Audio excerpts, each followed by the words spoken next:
seems so much of our struggle is in our thoughts in the mind. Is the appearance of a bad thought in the mind, is that a sin? It's a wonderful question. And yes, our thoughts determine our lives. There's a wonderful book on the life of Elder Thaddeus with that title, Our Thoughts Determine Our Lives. And many of the saints say this, our whole spiritual life is, as it were, reducible to the level of thought, because from thought proceeds words and deeds. And Christ himself gave us this framework for thinking about things. And he said, out of the heart proceed evil thoughts, murders, adulteries, and so on. And when he gave his commandments and the Sermon on the Mount, you have heard it said, don't do this, but I say to you, even the thought of that is on the path. It's in the same, as it were, arena as the deed itself. So yes, first, our thoughts do determine our lives.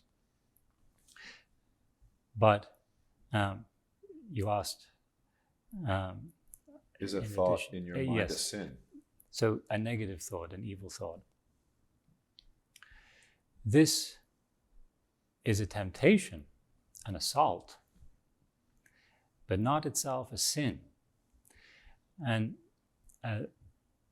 we can take comfort in this, I think, because many grow rather anxious by the fact that evil thoughts come and think that must mean that's who they are.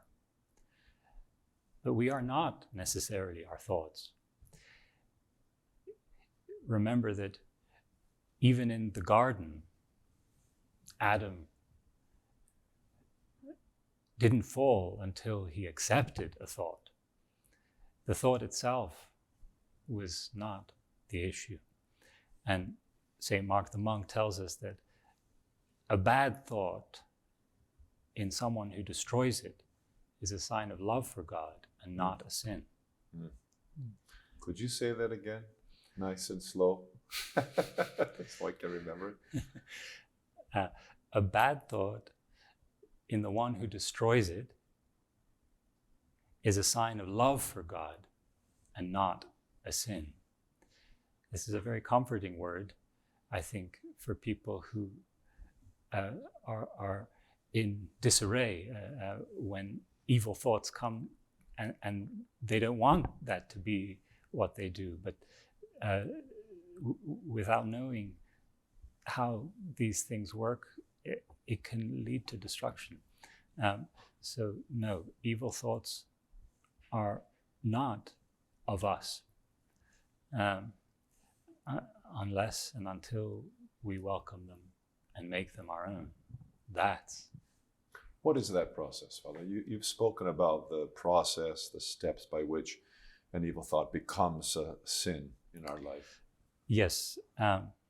Again, my beloved St. Mark the ascetic, St. Mark the monk, was the first to provide the kind of mechanism for this, the process of temptation, which the fathers took up. So St. John Climacus, for instance, uses this. It's a 5-step program. It begins with assault, as we said, the temptation, the first sign of an evil thought. It moves into a kind of momentary disturbance, the second step. And at these steps, we don't have sin. But what happens next? We converse with it. This is the beginning of the end, especially for those who are not free of the passions, who don't have the strength to converse without harm with such thoughts. So, as soon as we start chatting with the evil thought, considering it, mulling it over, then we start to defile the mind. We start to give power, rights to the thought and the evil one who gives the thought over us. But still, it's not the end. That's the third step. The fourth is when we don't just talk with the thought, but then we identify with it. We unite with it. And from there, we get to the fifth and lamentable stage of full consent. We unite with the thought, and then we do what the thought is telling us to do in word and deed. And that's, unfortunately, something that happens much more quickly than the way I've described it for most of us. St. Mark slows it down, gives us a picture that often is pushed into a hyper speed from temptation to sin.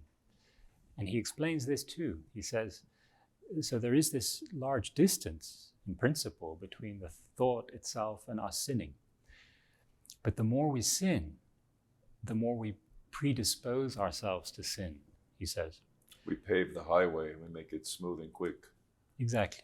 And the more we train up our predisposition, the more we train up a habit, a bad habit, an evil habit, which, as St. Basil says, habit is second nature.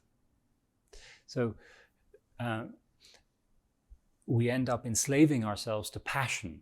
So this ongoing building up of predisposition to evil enslaves us to a passion such that we then sin without even knowing it. And you notice in the prayers of the Church, we often ask for forgiveness for sins, witting and unwitting, known and unknown.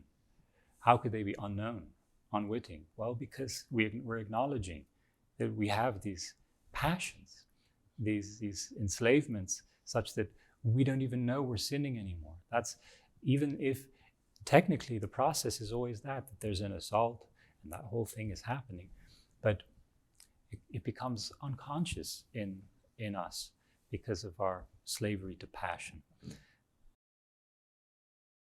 To hear more from Father Alexis Torrance and many others, please visit patristicnectar.org.